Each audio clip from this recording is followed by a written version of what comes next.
نحمده ونصلي على رسوله الكريم اما بعد فاعوذ بالله من الشیطان الرجیم بسم اللہ الرحمن الرحیم۔ آج سورۃ البقرہ آیت نمبر 155 پہلا حصہ۔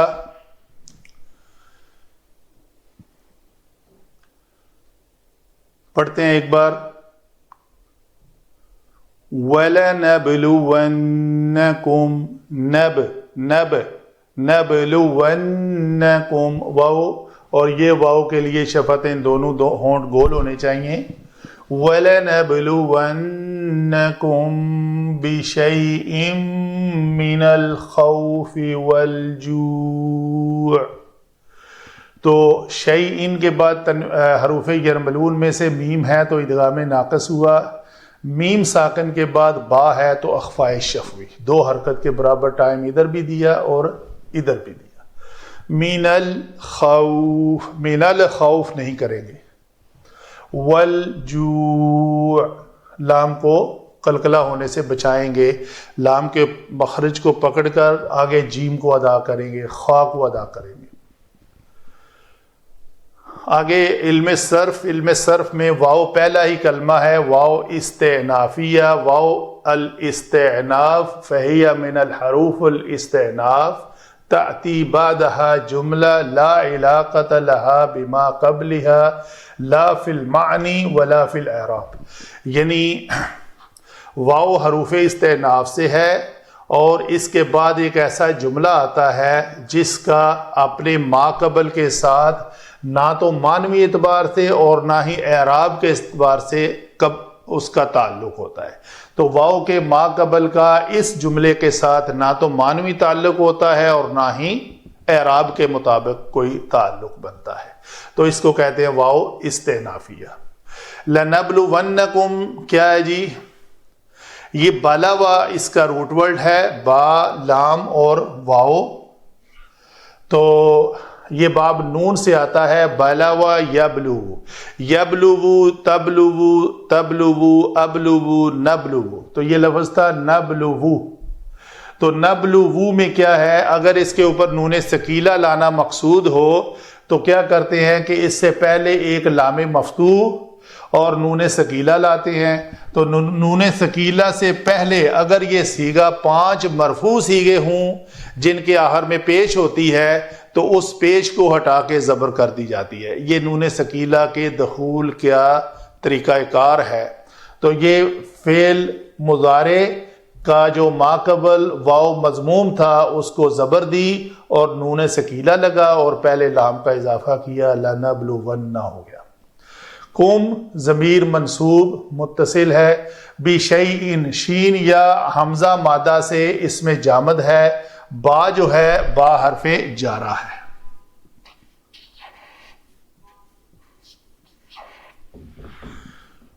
من پھر حرف جارہ ہے، الخوف خا واو فا مادہ سے اس میں مصدر ہے، الجو جیم واو عین سے یہ باب نون سے آتا ہے، اور خوف جو ہے باب فاتحہ یفتح سے آتا ہے، تو یہ دونوں اس میں مصدر ہے۔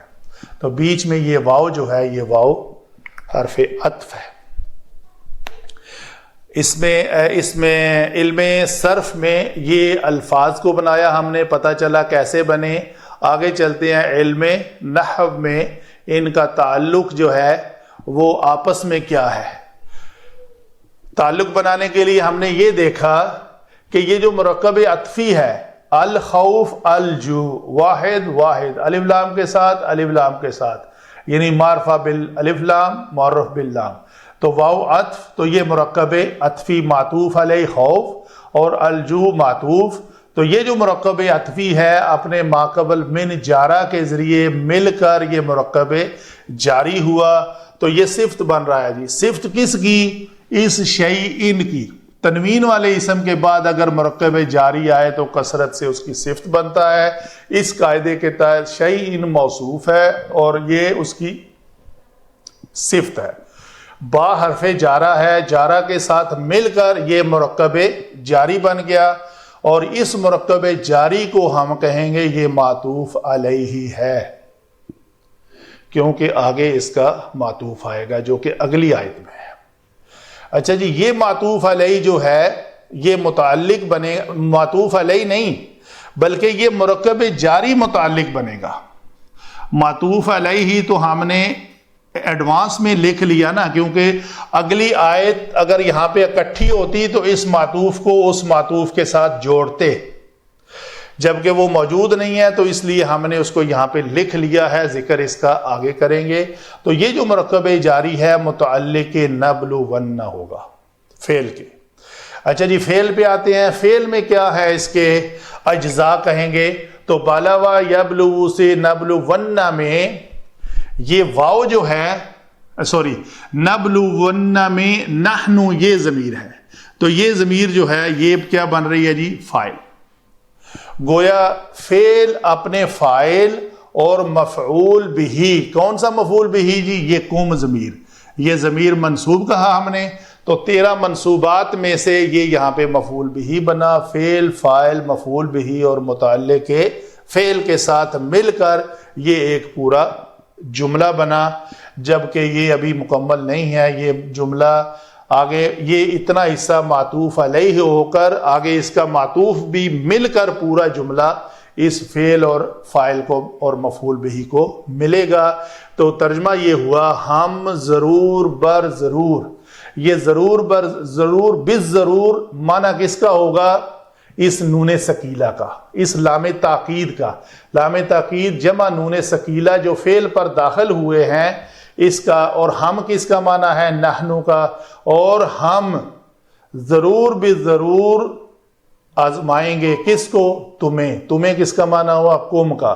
کیسے آزمائیں گے جی، کچھ خوف اور بھوک سے۔